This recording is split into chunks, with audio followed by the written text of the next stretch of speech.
Hello, everybody. Welcome to this workshop on securing enough food for all, the role of climate finance. This is organized by Jubilee USA Network with Sisters of Mercy and Mariner Office for Global Concerns. So the topic on this workshop is the confluence of two crises amidst the multiple crises that we have seen the world is facing.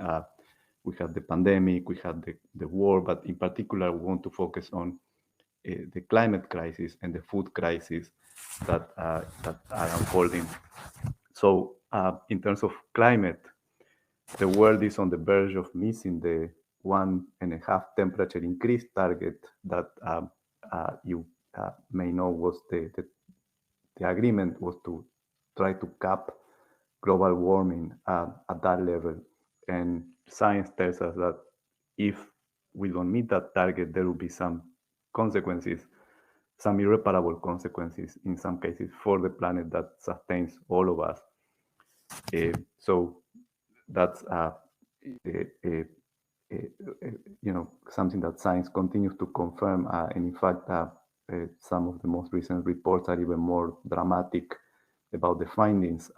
Even it seems that even the 1.5 target is not sufficient to stop some of the consequences that we have already seen in terms of change in the climate. And then we have the food crisis, 349 million people suffering of food insecurity around the world. Food prices stand at this point at 30% higher prices than in 2019. This is the average globally. That was so before the pandemic, they were 30% lower. But last year, actually, they hit the mark of even 50% higher than the 2019 level. And climate is an important factor in the food crisis. We are witnessing Africa lost 1/3 of its agricultural productivity due to climate change already. This is because with climate change, countries lose arable land, water sources get depleted, so there's no way to irrigate cultivation. Livestock dies because there is not enough food for them to feed on. There are pests that affect new areas because of the change in the temperatures. And there is profound impact also in ocean temperatures, and many communities live off coastal ecosystems that are affected by these trends. So those are some of the ways in which climate is impacting food security and the ability of communities to have to feed themselves. And developing countries are facing this crisis when their budgets are already depleted from the pandemic and the war crisis efforts. So here is where the role of climate finance comes in. In 2009, there was a pledge that developed countries would transfer 100 billion annually, that they would mobilize $100 billion annually to developing countries for climate finance.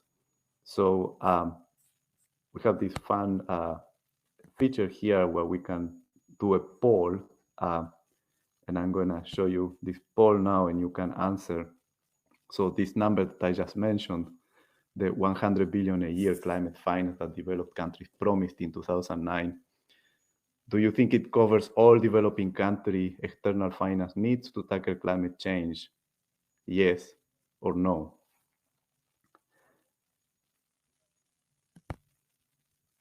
So I'll give you 15 seconds to give your yes or no. And then I'm going to end the poll, and you're going to see, I'm going to tell you what the answer is. So I'm ending the poll there. So 50% of people said yes. Well, actually, yeah, the answer is no. This is far below what the estimates are at the moment for climate finance needs for developing countries. But I'm going to run another very quick poll for you. So we talk about the current number. Experts estimate the new external finance yearly needs for climate response in developing countries to be around 200. Do you think that number is closer to 200 billion, which is double the 100 billion pledge I just mentioned, or $1 trillion? Where where would you bet is the closer number?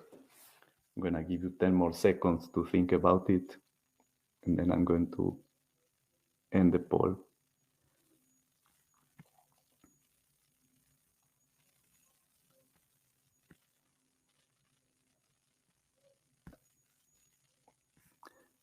Yes, so we have a majority of votes saying 1 trillion, and that is the correct answer. So independent experts, this is a panel report that came out last year, and that estimates that developing countries need, in addition to the domestic finance they need to mobilize, they need at least $1 trillion in external finance every year to meet all their climate needs, or the climate investments and the climate actions they need to take. This includes mitigation, but it also includes adaptation, which is very important for many countries to adapt to climate change, and also this loss and damage, this new category that has come in play, and this the possibility now that there may be there is an agreement, a listing principle to have a fund for loss and damage that came out of the last UN climate conference. So there are other sources also that we need to discuss when we talk about climate finance. The debt crisis. We this year now breached the threshold of 25 countries that are paying more than 1/5 of their revenue in debt service. So obviously, and that was the situation that we were in back in 2000. In 2000, that was that's why the number is significant, because when the heavily indebted poor countries initiative, which is the biggest debt relief initiative that took place to date, was the international community agreed on that initiative. It was to respond to that situation. So we are in that situation now. We are in a sort of heavily indebted poor countries initiative moment. So there's no fiscal room to invest, no fiscal room to protect the most vulnerable when countries are making these very high debt payments. We also need to talk about special drawing rights, which is this emergency semi-currency that the IMF can issue in times of crisis. And the IMF did so in 2021.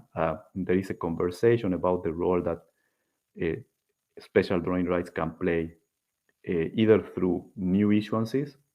The IMF could continue issuing more special drawing rights, or even the ones that have already been issued. The lion's share of that allocation went to advanced economies. So countries like the US and others, which received the largest share, could use them to support poor countries at no cost to their taxpayers.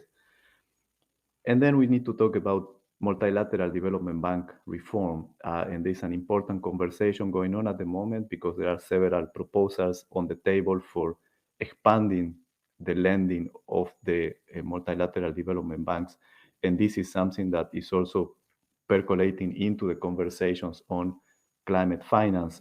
You already find at the last conference of the parties in the UN last year, the COP27, there was already this is sort of part of the agenda now, to see how multilateral development bank lending can provide more finance for climate. And so these are some of the sources of finance we're going to be talking about. We have two very distinguished experts that are joining us to talk about these issues today.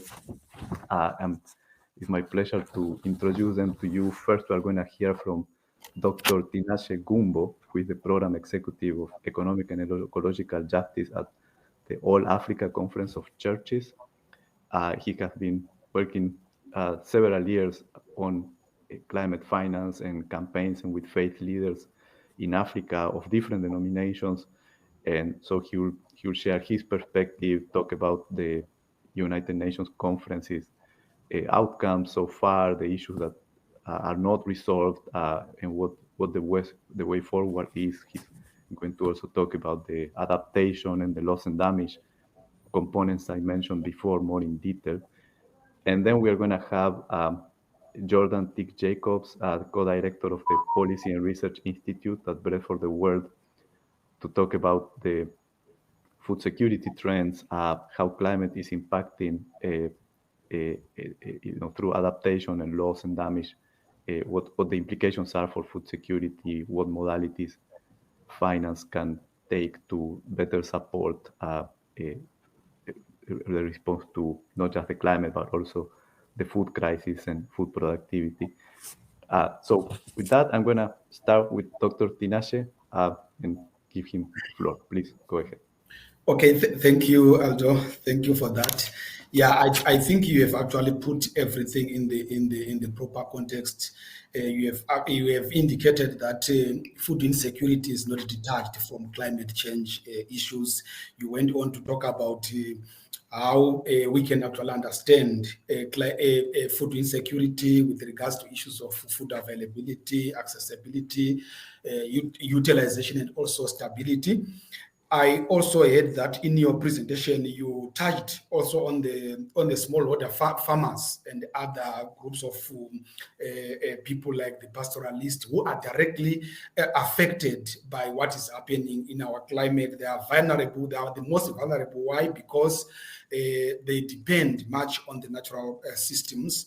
They face high barriers to adaptation, and as a result of that, we need some more systematic ways of addressing their plight, which means money is needed, or resources, financial resources are needed to support their efforts at very local level before we even go to the global level. So you will see that while climate change is affecting everyone, it knows no race, no color, even no geography. But you will see that the reality is that we have certain countries or certain areas that are affected more than others. In the same area, in the same vein, we also have those players who have contributed more than others in terms of this climate change.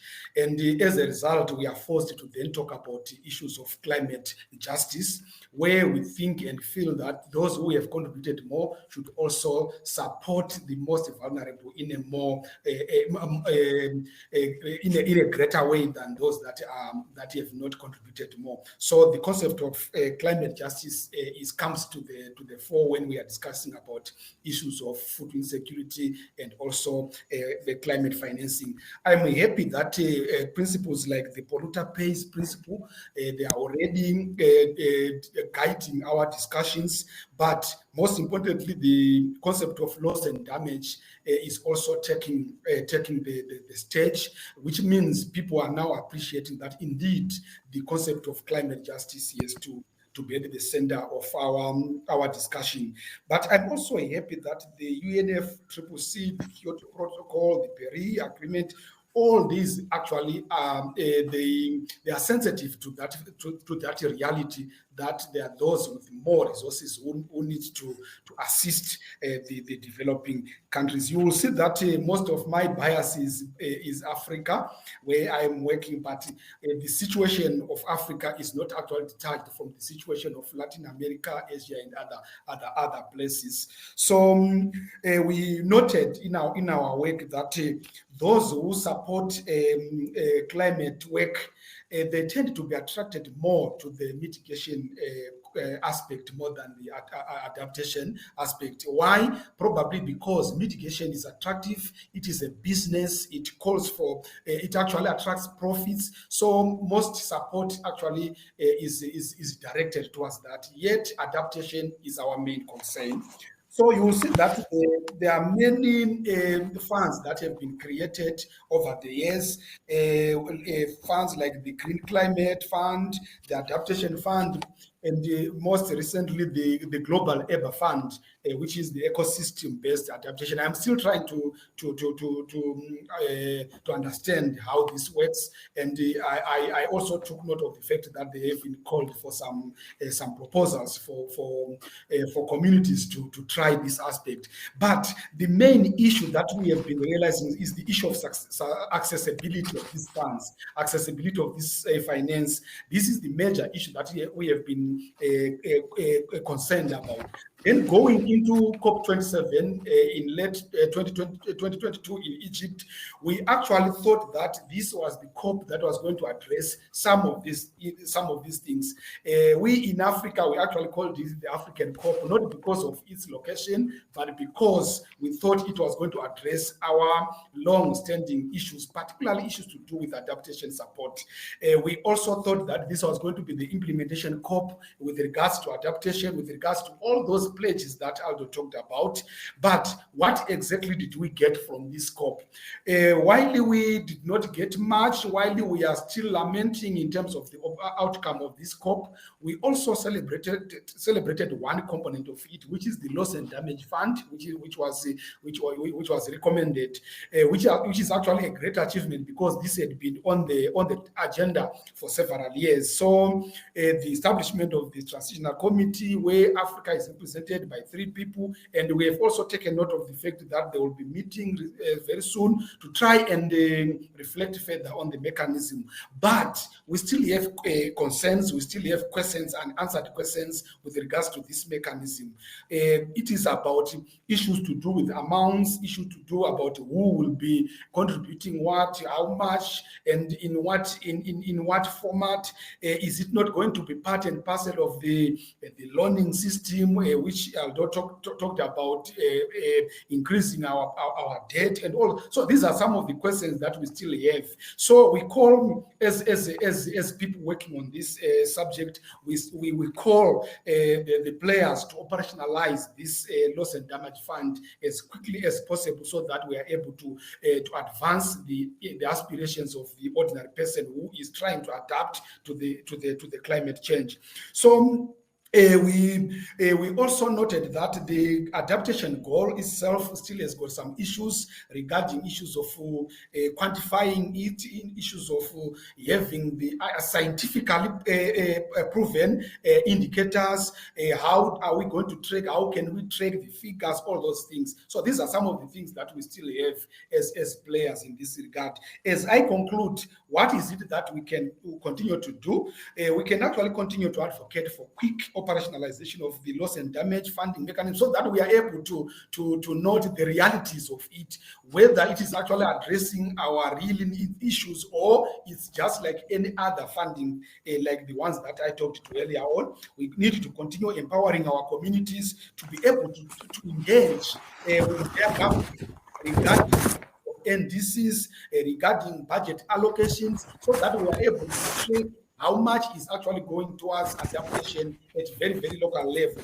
Then we also need to continue to empower our own communities to practice adaptation initiatives in their own small way, so that at the end of the day, they contribute to the food security of the nation. Then we noted, lastly, that while this is climate finance is one way of funding our food processes, we also need to focus on other domestic resource mobilization mechanisms, using other resources that we already have, using our minerals, our resources, all those other things. But we quickly noted some challenges again, the illicit financial flows. I think you've been following what is happening in my country, in Zimbabwe, the gold mafia, all those things. So these are some of the things that we need to continue to reflect on, engage our stakeholders in as much as we are trying to address food insecurities, but at the same time addressing the long-standing issue of adaptation as a way of adapting to these new challenges. I think I will wait. I will stop here and always come in later. Thank you very much, Dr. Tinashe, and you have highlighted some of the challenges. First, the challenges of adaptation versus mitigation, the sort of imbalance we see more funding going to mitigation. And also the challenges to accessibility, the importance of taking into account what debt can actually support, and the loss and damage, more debt to pay for loss and damage doesn't seem to be a good idea. And also, thank you for your positive proposals about the things that we need to be thinking, some of the way forward that we can see on this, and we'll come back to those. Jordan, the floor is yours now. Great. Thank you so much, Dr. Tinashe, and thank you, Aldo, for including me and Bread for the World in this important discussion. The world over the last 30 years has actually cut hunger in half, which was an unprecedented pace of progress toward solving an age-old problem. But now making further progress on hunger is more complicated and difficult because climate change is quickly affecting the planet that we know. And that, combined with armed conflict, the impacts of COVID-19, and many others, hunger is now on the rise again in our world. We've already heard that climate change is an existential threat, and among its most damaging impacts, it is a major cause of global hunger today. Adapting to the impacts of climate change on agriculture and food security are immediate needs that must be addressed and are vital to everyone in the world moving forward. Climate change disrupts food production. As we've heard, more frequent and more intense natural disasters can destroy crops, which destroy livelihoods. Droughts, floods, unpredictable weather patterns make it very hard for farmers to plan for a successful harvest. And many more farmers now have reported disrupted planting and growing seasons than in previous decades. I think one only needs to look to the Horn of Africa right now to see 6 failed rains and the devastating impacts that is having on everyone who lives there and their livelihoods, but also their food security. Climate change also damages food quality. We're learning that increasing levels of carbon dioxide affect the soil that we grow our crops in, and in turn reduce the nutrient content of those crops.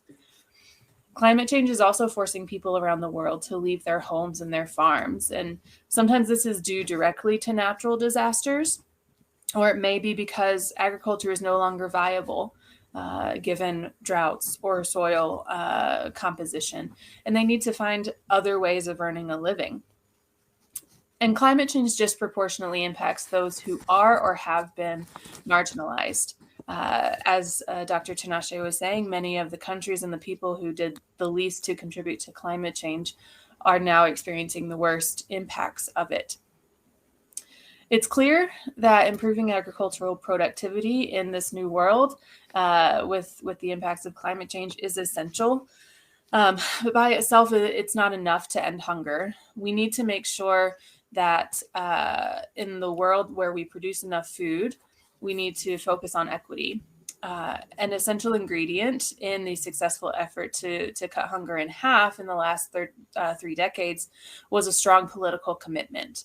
And that commitment was demonstrated by giving more attention and allocating more resources to people in those communities that have the highest hunger rates. So we're now calling on our nations and our world's leaders to do that again, to invest the resources in the places that are experiencing the highest levels of hunger, but also impacts of climate change. And climate change is going to, unless we do something, reverse the progress that we've made. By 2030, there's projected to be an additional 100 million people in extreme poverty as a direct result of climate change. And so this means that ending hunger, which often accompanies poverty, will not be possible without significant progress on slowing climate change. There are policies that can help reduce the human costs, and they really fall into 2 main areas. The first is ensuring food availability and access by better preparing farmers and the land to adapt to the impacts of climate change. We often call this climate smart agriculture. The second is really ensuring food affordability. and accessibility by establishing well-functioning systems of social protection that can save lives and livelihoods even in difficult circumstances. It's going to take everyone playing their part to make climate smart agriculture and these types of policies the norm. So we at Bread for the World ask bilateral donors like the United States to invest more in development assistance to smallholder farmers so they can adapt to climate change by using these techniques. And we need to continue investing in research to develop new tools and techniques as the climate keeps changing and challenges keep evolving. There's also multilateral development banks, which we've heard a bit about, like the World Bank, who are important partners in this process. And we ask that they invest more in grants or concessional financing to lower income countries to help support smallholder farmers to grow nutritious foods and transform their food system so that it's more equitable, sustainable, and nutritious. And it's also very important that the MDB's investments help farmers adapt to climate change impacts. A couple of programs and institutions like the International Fund for Agricultural Development, which is a multilateral development bank, and the Global Agriculture and Food Security Program are focusing some of their financing on agricultural adaptation. The World Bank, however, is the largest provider of climate finance to developing countries, the largest single provider, and it's undergoing a reform process, which Aldo previously mentioned. They're calling this the Evolution Roadmap.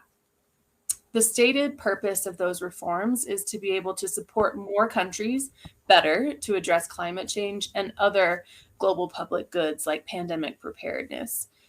And while we agree and support that the World Bank can be, and should be doing more to address these global challenges and to mitigate climate change and support countries to do that, we cannot let that action come at the cost of their focus on eradicating poverty and hunger and other development challenges, especially those that face low-income countries. The reforms currently in front of the governance of the World Bank are proposing to increase the lending capacity for middle-income countries by $50 billion over the next 10 years. While we want to support such steps, we need progress. We also know that much more is needed, as we've already heard through the polls and through the talks already. The bank has yet to propose measures to increase its capacity for lower income countries through the International Development Association, or IDA, although it does have plans has said it has plans to do so later this year. With donor funding overall decreasing in a time of increasing need, this is a critical process that we are paying attention to. And finally, national governments must be able to invest in their own people, in their own agricultural sectors, and put in place policies and programs that will help their own farmers adapt to climate change. But as we've heard, because of extreme debt burdens, loss and damage from climate change's impacts, illicit financial flows, many governments simply do not have the fiscal space to invest in agriculture, much less many other critical social needs.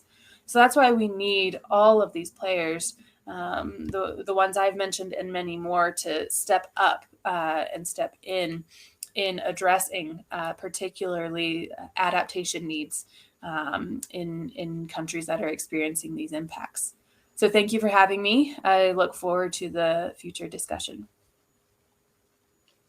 Thank you so much, Jordan. And so you put this crisis also in the context of the progress that had taken place on reducing hunger, and that if we don't tackle this crisis, how that progress, which is already being rolled back, will be further back, and the impact on poverty. Thank you for bringing that up, because yes, of course, as food prices rise, there's this. I was going to make this another of the polls. Every percentage increase of inflation in food throws 10 million more people into poverty. Just a function of how that affects their incomes. But you also shared about some of the other ways in which climate undermines food security, and put forward some positive proposals. And thank you for sharing about the reform of the World Bank and its a grant providing window, IDA, and how that could help. And I think we also need to get back to that in terms of our discussion about some of the measures that we want to also promote with the US Congress. I want to remind people that there is a Q&A box. I see some of you already started placing your questions there. I would encourage you to place your question there if you haven't yet. But in the meantime, I want to go back to Dr. Tinashe and for one a quick question. What you have been doing as the All African Council of Churches to help raise awareness on climate financing issues directed towards adaptation, but in particular, you mentioned also how people may be able to adapt in their with their own way, with their own means. If you can share some example of that, and also how financing could support, expand, or scale up those efforts that you see that are possible on the ground to adapt. Okay, thank you, Aldo. So for us, what we have done is to come up with a model. We came up with a network which we call Africa Faith Actors Network for Climate Justice. It's a multi-faith network which is made up of Christians, Muslims, and other faiths. So these are actually found across the whole continent, currently in more than 23 countries. They came together. Then we built their capacity in terms of understanding this seemingly technical subject of climate change, so that they are now able to engage at very, very local level in their own spaces, their governments, and also other key players in their countries. So what they will be doing is simply to ensure that they are able to keep the government on track in terms of allocations towards the budgets. In terms of also making sure that they are engaging key players. For example, in Zambia recently, our network members actually engaged the chairperson of the Africa Group of Negotiators, so that they were able to continue sustaining the discussions around loss and damage and other related things. So this network is also responsible for raising awareness regarding the need for local people, local communities to start up small things, small initiatives in their own spaces, so that they are able to contribute to the broader adaptation processes. So this is how we have been trying to raise awareness regarding the need to participate in their own spaces, but also to influence discussions at national level, but also at continental and global level. So this is what we are doing, and we have also managed to connect with other international players like Jordan. I think he will actually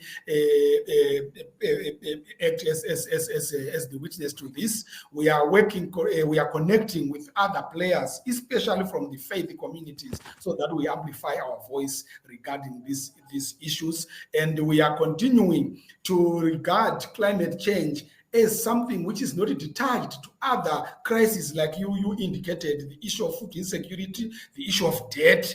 I think you heard me talking about us not being sure as to how the loss and damage financing is going to take place. Is it going to be part and parcel of the debt accumulation process, or other? It's a different thing. So we make sure that we raise awareness around those things, the nexus between and among these critical things, so that at the end of the day, it's not a one person's voice, but it's everyone's voice. And we feel that as faith community, we are strategically located to be doing so, because we are attacking this from a theological perspective, from a creation, stewardship perspective. All those concepts are actually part and parcel of our discussions.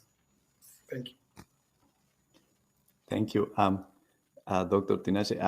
And Jordan, my question to you, and before we take the questions that are on the Q&A box, but feel free to already go into and answer any of those questions if you want. But first, I want to ask you also to expand a bit on the role of Congress and what the U.S.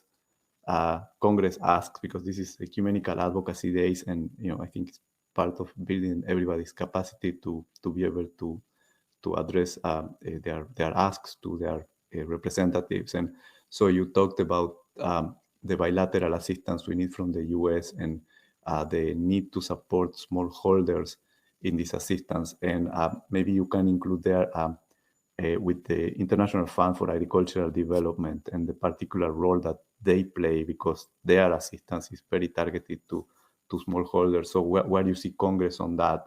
What do we need more? Where do we need more to be done to support IFAD? Sure. So Congress in the U.S. plays a very important role in the policymaking and in the investing that our country does. Right now, the biggest thing in front of them is the annual appropriations agenda. Right now, they are working through next year's budget. So, many of the institutions and programs that I've already mentioned, including EFAD, but also the program called Feed the Future, which is the U.S. global flagship global food security program. And we are seeing, potentially there may be proposed budget cuts to many of these programs, and not only these programs, but of course that's what we're here to discuss today. So we as the faith community and we as constituents of the U.S. Congress need to make our voices heard.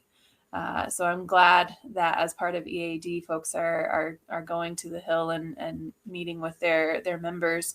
But we need to make sure that Congress understands the importance of these programs and what good that they do, and what the implications, if it were to be cut, what the implications would be.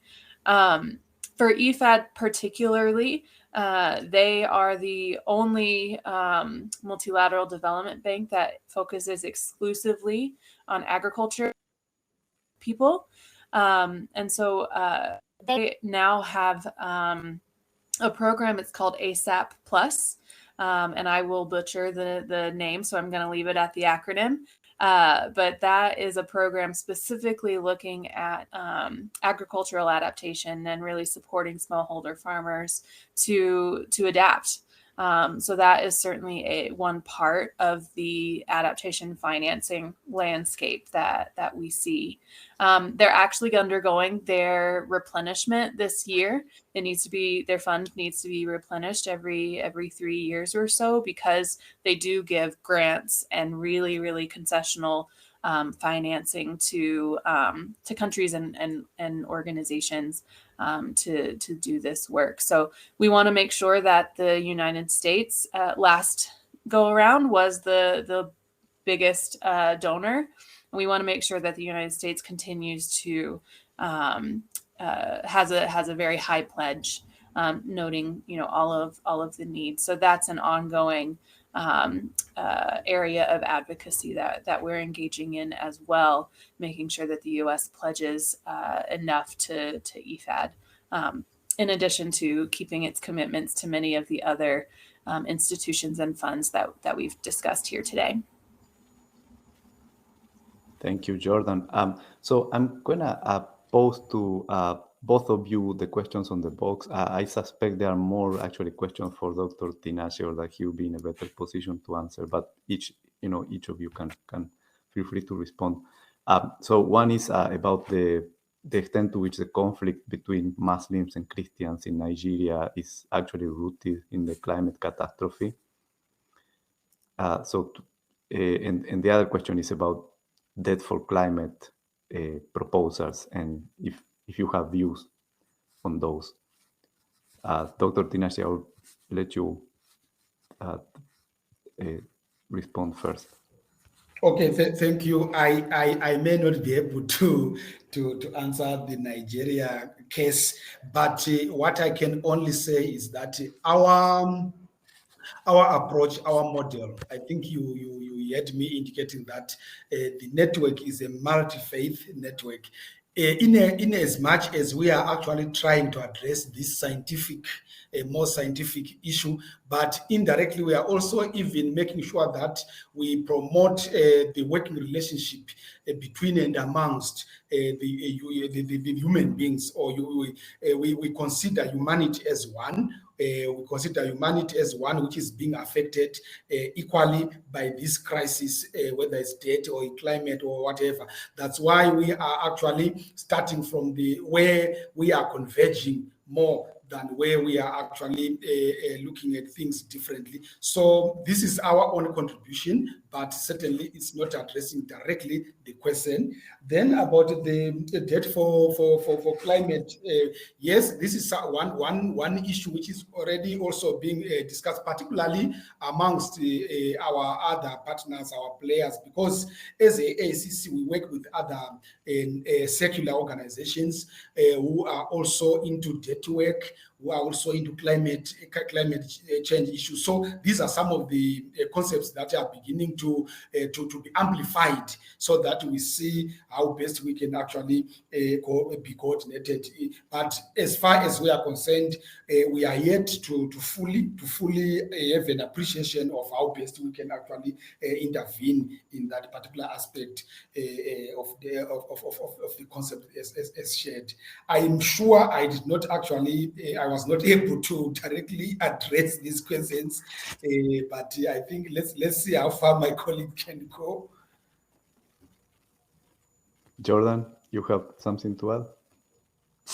No, not much more to add, other than to say there are many different ways of financing climate adaptation, and certainly debt for climate. The debt swaps are one of those.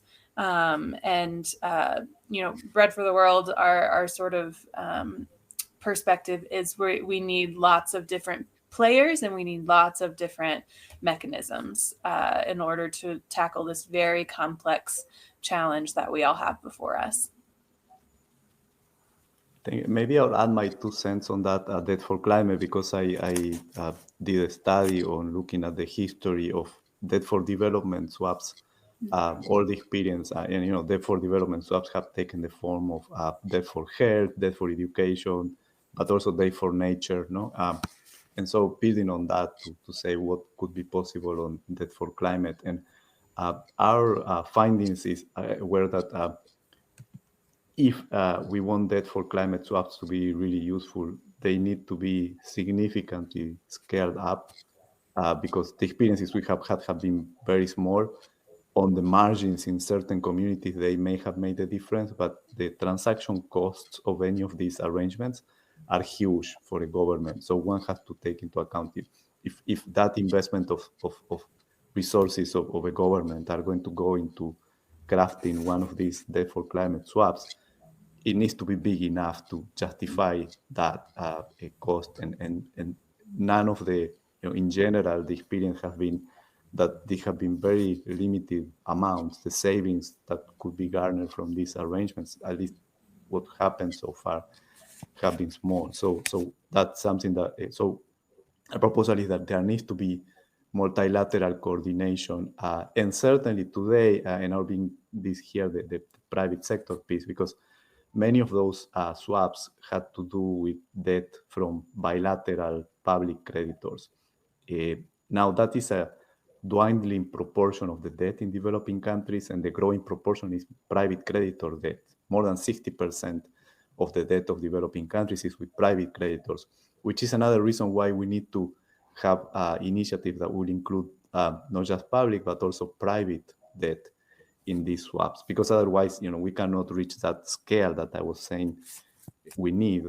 And I'll just pass a brief commercial for our effort ongoing now in New York to pass legislation. We are trying to get legislation in New York that will secure the private creditors' share of debt relief deals. And this is a very important aspect of all of this financing, because any debt relief we win in the future, if we don't want it to be just public creditor funded or just taxpayer funded, it needs to include the share from the private creditors. And for that, we need to pass legislation in key jurisdictions like New York, because New York is important because more than half of the private debt contracts send you to New York law. New York law is the legislation that governs those contracts. So that's where we need to place pressure and change the features of how those contracts are enforced by private creditors. So I think we have reached the end of the time. I see that Jordan has replied to the question about IFAD on the chat. Thank you, Jordan. And so I want to thank, first of all, our speakers for the very insightful presentations. And I